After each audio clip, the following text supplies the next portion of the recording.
السلام علیکم دوستو، کیسے ہو آپ سب لوگ؟ امید کرتا ہوں سب خیریت سے ہوں گے۔ آج میں آپ کو سنانے لگا ہوں سیرت النبی صلی اللہ علیہ وآلہ وسلم سے حالات و ہجرت۔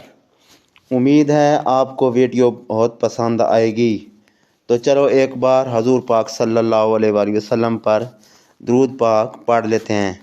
الصلاۃ والسلام علیک یا سیدی یا رسول اللہ وعلی آلک واصحابک یا سیدی یا حبیب اللہ، الصلاۃ والسلام علیک یا سیدی یا نور اللہ۔ قصہ ہجرت۔ جب قریش قتل پر اتفاق کر گئے، اپنے اپنے گھروں کو چلے گئے، تو حضرت جبرائیل اللہ تعالیٰ کی طرف سے حضرت صلی اللہ علیہ وسلم کی خدمت اقدس میں حاضر ہوئے اور قریش کے ارادہ کی آپ کو اطلاع دی اور عرض کیا کہ آج رات آپ اپنے بستر پر نہ سوئیں۔ عین دوپہر کے وقت حضور صلی اللہ علیہ وسلم اپنے حضرت ابو بکر صدیق کے گھر تشریف لے گئے، دروازے پر دستک دی۔ اچانک حضرت اجازت کے بعد اندر داخل ہوئے اور حضرت ابو بکر صدیق رضی اللہ تعالیٰ عنہ سے فرمایا، جو تمہارے پاس ہیں ان کو نکال دو۔ حضرت صدیق نے عرض کیا، یا رسول اللہ، میرا ماں باپ آپ پر قربان، آپ کے اہل کے سوا کوئی اور نہیں۔ آپ صلی اللہ علیہ وسلم نے فرمایا کہ مجھے ہجرت کی اجازت ہو گئی ہے۔ حضرت صدیق نے عرض کیا، یا رسول اللہ صلی اللہ علیہ وآلہ وسلم، میرا ماں باپ آپ پر قربان، میں آپ کی ہمراہی چاہتا ہوں۔ رسول اللہ صلی اللہ علیہ وسلم نے منظور فرمایا۔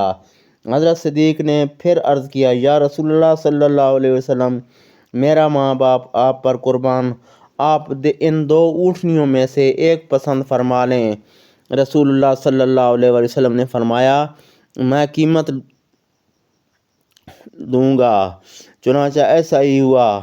حضرت عائشہ صدیقہ رضی اللہ تعالیٰ عنہ، جو شادی کے بعد سے اس وقت تک اپنے والد بزرگوار کے گھر میں تھیں، بیان فرماتی ہیں کہ ہم نے سفر کی ضروریات کو جلدی تیار کر دیا اور دونوں کے لیے کچھ کھانا توشہ دان میں رکھ دیا۔ حضرت اسماء بنت ابی بکر رضی اللہ تعالیٰ عنہ نے اپنے نزاک پٹکے کے دو ٹکڑے کر کے ایک سے توشہ دان کا منہ اور دوسرے سے مشکیزہ کا منہ باندھا، جس کی وجہ سے آپ کو ذات النطاقین کہا جاتا ہے۔ ایک کافر عبداللہ بن اریقت دیلی، جو راستہ سے خوب واقف تھا، رہنمائی کے لیے اجرت پر نوکر رکھ لیا گیا اور دونوں اونٹنیاں اس کے سپرد کر دی گئیں تاکہ 3 راتوں کے بعد غار پر حاضر کر دے۔ اس انتظام کے بعد رسول اللہ صلی اللہ علیہ وسلم اپنے دولت خانہ کو تشریف لے گئے۔ 1/3 رات گزر گئی تھی کہ قریش نے حسب قرارداد دولت خانہ کا محاصرہ کر لیا اور اس انتظار میں رہے کہ آپ سو جائیں تو حملہ آور ہوں۔ اس وقت آپ کی پاس صرف حضرت علی المرتضیٰ تھے۔ قریش کو اگرچہ رسول اللہ صلی اللہ علیہ وسلم سے سخت عداوت تھی، مگر آپ کی امانت و دیانت پر انہیں اس قدر اعتماد تھا کہ جس کے پاس کچھ مال و اسباب ایسا ہوتا کہ اسے خود اپنے پاس رکھنے میں جوخم نظر نہ آتی، وہ آپ ہی کے پاس امانت رکھتا۔ چنانچہ اب بھی آپ کے پاس کچھ امانتیں تھیں، اس لیے آپ نے حضرت علی رضی اللہ تعالیٰ عنہ سے فرمایا کہ تم میری سبز چادر اوڑھ کر میرے بستر پر سو رہو، تمہیں کوئی تکلیف نہ ہوگی، اور حکم دیا کہ یہ امانتیں واپس کر کے چلے جانا، اور خود خاک کی ایک مٹھی لی اور سورۃ یاسین کے شروعات کی آیات فَهُمْ لَا يُبْصِرُونَ تک پڑھتے ہوئے کفار پر پھینک دی اور اس مجمع میں سے صاف نکل گئے۔ کسی نے آپ کو نہ پہچانا۔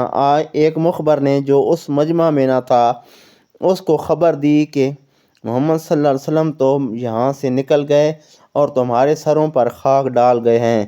انہوں نے اپنے سروں پر جو ہاتھ پھیرا تو واقعی میں خاک پائی، مگر حضرت علی رضی اللہ تعالیٰ عنہ کو سبز چادر اوڑھے ہوئے سوتے دیکھ کر خیال کیا کہ رسول اللہ صلی اللہ علیہ وآلہ وسلم سو رہے ہیں۔